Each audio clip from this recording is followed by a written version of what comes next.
A couple of months ago, I made a video on popular games that I don't personally love, and this video is more or less the companion video to that. Games that are either bad or disliked for some reason by some group of people that I personally can't drum up all that much of a strong emotion for. So with that out of the way, let's talk about Pokemon Sword and Shield. This is the first couple of games that a lot of people have some really strong opinions on.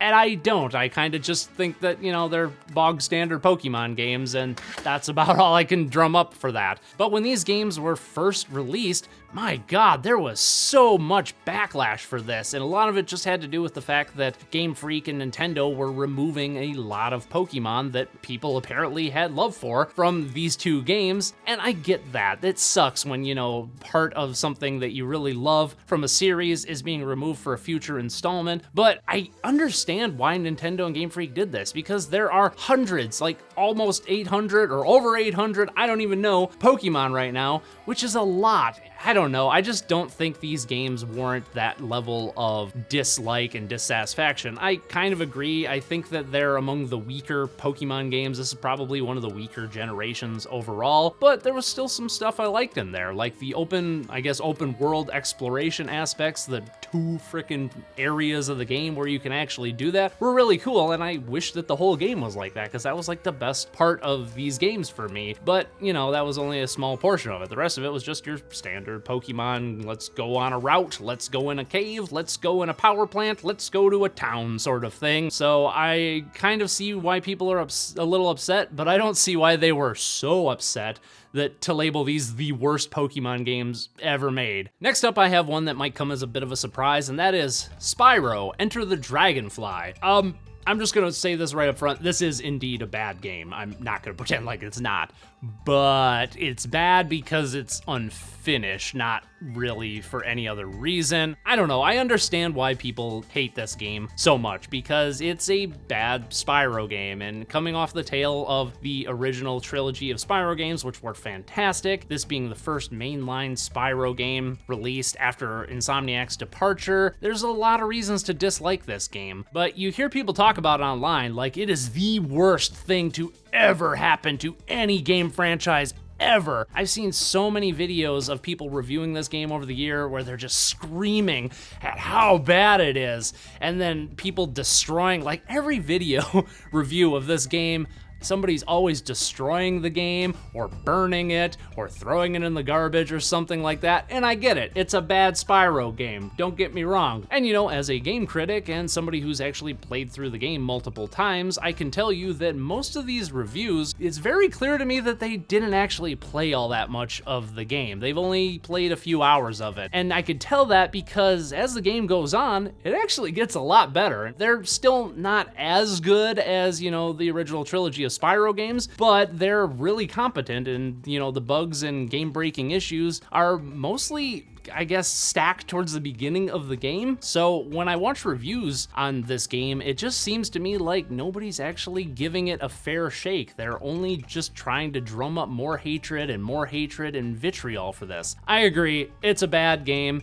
Even if it were finished, it would probably just be mediocre at best, but I still don't think it warrants the level of hate that I see for it online. Next up, I have The Last Guardian. Here's another one that I'm just gonna, you know, say I like a lot of this game, but I see why people dislike it. It is really, really rough around the edges in terms of actual gameplay. Like, you know, there's a beautiful looking game here. The way that Trico moves about is fantastic, and I've never seen anything like it. And the fact that they got it to work as well as they did blows my frickin' mind, because this is one complex game. Most of, you know, the people who are drumming up hate for this game, I think it just boiled down to the fact that every Sony press conference that people were like, are we gonna see The Last Guardian? Where's The Last Guardian? And it just became this running joke for a very long time that by the time it actually came out, people were ready to nitpick and destroy it. And I don't think it's that bad of a game. It's rough. Like I said, it's annoying to play sometimes. There's a lot of puzzles in there that are really, really obtuse and really, really grind my gears. And Trico just doesn't seem to work as well as he should, but it's not as bad as as a lot of people have made it out. So I'm still glad that this game came out. I enjoy it for what it is. It's not as good as I had hoped. Had this come out on the PS3, even like this, like if the graphics were worse and everything else was exactly the same and this was on the PS3, I think that, you know, this would be an underrated classic for the PlayStation 3. But because it was an entire generation later, when people's tastes and expectations for what video games could do and were supposed to be, people just were disappointed by this. And, you know, I was a little disappointed by this because I had been waiting for this game to release since I finished playing Shadow of the Colossus on the PlayStation 2. I waited for this game for a very long time, and, well, I guess I'm pretty happy with what we got, all things considered. Here's a quick one for you, because this one I just plain don't understand, and that's Altered Beast on the Sega Genesis. I've seen over the years a lot of people within like Genesis forums and like gaming forums and on YouTube just say that this is a piece of shit on the Sega Genesis that you should avoid at all costs. Well, you know, a bunch of other people are just like, it's okay, and I'm in the it's okay camp. I really don't understand why there's such a dislike for this from a handful of people, because pretty much every negative thing they have to say about it is true of like every other kind of arcadey game of the time. It's old. It's a launch title for the Sega Genesis based on an arcade cabinet that really wasn't all that popular to begin with. But you hear people talk about it like it's, you know, among some of the worst out there. I think it's got a lot of spectacle and it can be a lot of fun with two people, and, you know, the wise from your grave meme and the welcome to your doom and stuff. I don't know. I think it's pretty enjoyable for what it is, and it's only like a half hour long, so what is there to complain about? You know, and then also the best thing about Altered Beast is really just its box art, which is why I have an Altered Beast poster back there, because, I don't know, it's really cool. I like Altered Beast. I don't think it's great, but, you know, it's fun for what it is. So yeah, there's that. Here's another one that might surprise you guys coming from yours truly, and that would be Shadow the Hedgehog. Again, don't think this is a very good game. It's, you know, mediocre to pretty bad in my opinion, but it's not the worst thing to come out of the Sonic series, not by a long shot. But my God, do you hear people talk about this as if it is the worst frickin' game they've ever played? And I just don't see it. It's, you know, like I said, it's mediocre, and there's certain parts that are really bad, but most of the game's just mediocre. I think there's a couple reasons why people hate this game. One, I think Sonic fans in particular hate this because Sega kind of ruined Shadow's character. You know, he was a pretty decent character in Sonic Adventure 2, and starting with Sonic Heroes, they kind of started leaning more into the edge factor. And then in this game, they really leaned into the edge factor, because now he's no longer a counterpart of Sonic who is struggling with this inner turmoil. Now he's straight up a schoolyard shooter. Shadow goes around fucking shooting people, killing people. One of the missions in one of the later levels is you have to kill like 50 gun soldiers. Where's that damn fourth Chaos Emerald? And it set the standard for his character for all future installments and TV shows and all that, as this super dark and brooding, edgy hedgehog. Yeah, Shadow the Hedgehog is just a game that, you know, it's fine, whatever. Turn it on. If you like it, great. If you don't, fine. Just, I don't understand the hate. Another quick Genesis game for you that, much like Altered Beast, is another one that it's a certain subset of Genesis fans seem to hate this, and other people either don't know about it or they like it. And that's Light Crusader. I think this is a fantastic game. I really don't understand why people dislike this so much, but whenever I see a review of it, people are just like, it's mediocre or it's bad.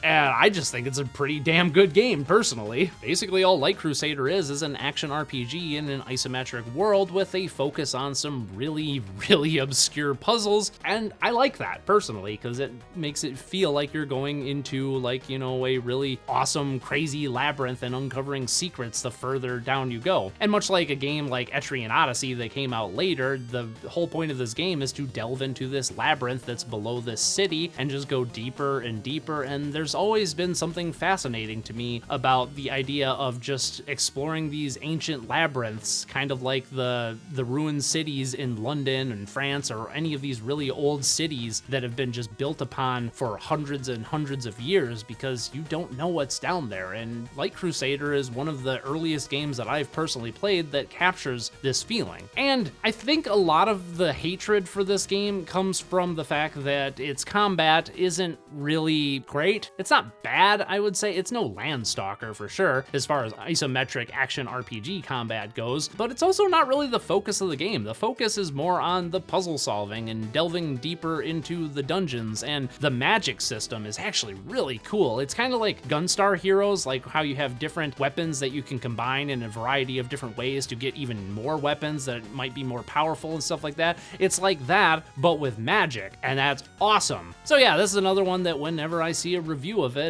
the conclusion always seems to be it's mediocre or it's bad. I don't think I've ever seen anybody say anything good about this game, at least in a review capacity, and I just disagree completely. I think it's a fantastic Genesis action RPG that you should check out. Here's another one that I kind of understand the hatred for, but I don't understand why it's quite as big of a deal as some make it out to be, and that would be Star Fox Adventures. I think it's all right. It's okay. It's basically a Zelda ripoff with, Star Fox characters in a dinosaur-themed world for some reason. Yes, I know the history of the whole dinosaur planet thing, don't at me.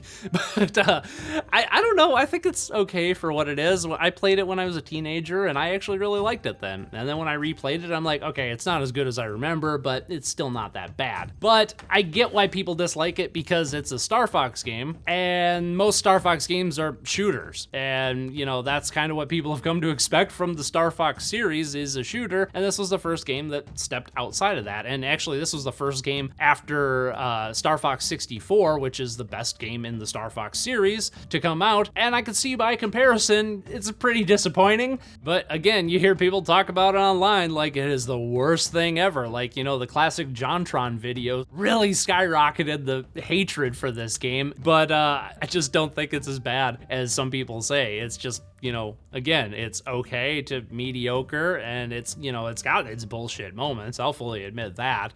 But as far as, hatred for games go, I think you could, drum up some much, much worse games. Next up, I have another one that might surprise you a little bit, and that would be Dark Souls 2, or Dark Souls 2 Scholar of the First Sin, whichever version you want to talk about. I'm going to consider them one and the same because the differences are pretty minor in my opinion. Yeah, when this game first came out, it was as if From Software from on high took a gigantic meat cleaver and carved the entire Souls fandom directly in two. It seemed like half of the fandom loved this game and the other half absolutely despised it. And I see why there was such a big shitstorm for this game when it was first released. Now there doesn't seem to be as much. It seems like the loathing for this game is kind of leveled out, and people who once hated this game have gone back to it a few times and now are starting to enjoy it more for what it is, even though it is on a fundamental level quite different from Dark Souls 1 and what Bloodborne would eventually become and all that. But even still, most Souls fans consider it to be the weakest in the series, and I would agree. From a game design perspective, I think that it is indeed the weakest in the series. I lovingly refer to it as Gank Souls 2, because every enemy encounter in this game is just Ganksville. Like, you walk into a room and like 6 doors open up and enemies just come at you from every direction, which is not something you really saw in Dark Souls or Demon Souls, and you haven't really seen it much since. There's some things I really like about Dark Souls 2. Like, I like the whole dark theme behind it. I like the unique atmosphere that it has. I like the way that it tried to recapture what Dark Souls 1's lore was doing, but also doing it in its own way, and in such a way that you can't really tell until your second playthrough, as opposed to like something like Dark Souls 3, which is basically, I don't know, let's do Dark Souls 1 again, but add some Bloodborne bosses in there.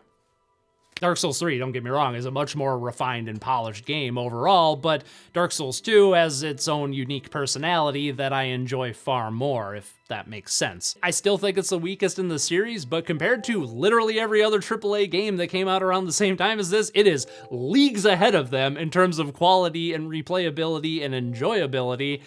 So I really don't understand what the hatred was all about back in the day. Getting towards the end here, I have my penultimate pick, which is Bubsy 3D.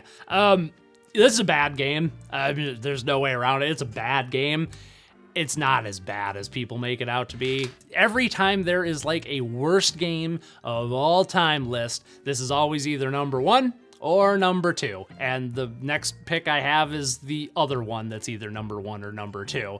But my God, there is so much hatred for this game. Worst game of all time, my ass. This is nowhere near that. It is mediocre for its time, and it's pretty bad nowadays. You know, if you've seen my Bubsy retrospective video that I made a few years ago, I really have, you know, a lot of, I guess, compassion for this game, because I don't think it's a very good game, but considering what they were trying to do at the time, which was make a 3D platformer in a time when 3D platformers really didn't exist, and Bubsy 3D and, you know, the team at Accolade and Michael Berlin gave it their all to create the world's first 3D platforming experience, and they fell flat on their fucking faces, because this is just a disaster overall when compared to something like Super Mario 64 and Crash Bandicoot, you know, the seminal 3D platforming classics. It's basically Super Mario 64, Crash Bandicoot, and Bubsy 3D were like the original 3D platformers. And 2 of them are classics, and the other one just sucks ass. Yeah, Bubsy 3D, it's bad. It's not that bad. And finally, I have one of the other most maligned games of all time, and that would be Shaq Fu. All right, where to start with this one? First of all, is it a bad game? No, I think it's all right, actually. Mediocre would probably be what I would label it as, because gameplay-wise, it is bog standard 2D fighting that you saw in the 16-bit era. Maybe it's a little strange for some people who didn't grow up in the 16-bit era to realize, but 16-bit fighting games outside of Mortal Kombat, Street Fighter 2, and Killer Instinct sucked ass. There was like no good 16-bit fighting games out there. All of them played like Shaq Fu, or worse than Shaq Fu. So labeling this as the worst like fighting game around, or even the worst game ever made, is just straight up not true, because almost every 16-bit fighting game sucks ass. Okay, cool, got that out of the way. But unlike a lot of the other 16-bit fighting games that sucked ass, Shaq Fu is quite exceptional in a lot of regards. Mostly, it's excellent 16-bit animations, like, oh my God, just look at these. It is phenomenal. It doesn't play very well, and these animations, you know, are probably the reason why this game is as stiff as it is. Now, much like Shadow the Hedgehog, there's a few different reasons why people hate this game, I think. The first is, it's a Shaq fighting game. It's a basketball player headlining a martial arts game. Another reason I think people dislike this game so much is because they probably haven't played the Genesis version, which baby Genesis does, because the Genesis version of Shaq Fu is leagues ahead of every other version which was a port. Most people have probably played the Super Nintendo version, which has half the characters and the resolution sucks and a lot of the animations are missing and the music isn't as good, and it just plays so much worse and it runs slower because the Super Nintendo had a much slower clock speed for its CPU than the Genesis did. So a lot of the criticisms of this game seem to be based on the ports, not the original Genesis release, which is unfortunate. Again, is it a good game? No. Is it a bad game? No, I think it's, you know, mediocre, and it has some, you know, standout features that I think people should recognize. So yeah, Shaq Fu, worst game of all time? No. And what do you think about the games on this list, or games that people hate or dislike for some reason or another that you personally like or don't think warrant the level of hatred that they tend to get? Let me know down in the comments, and don't forget to subscribe if you haven't. I'm Noa Lee, and thanks for watching.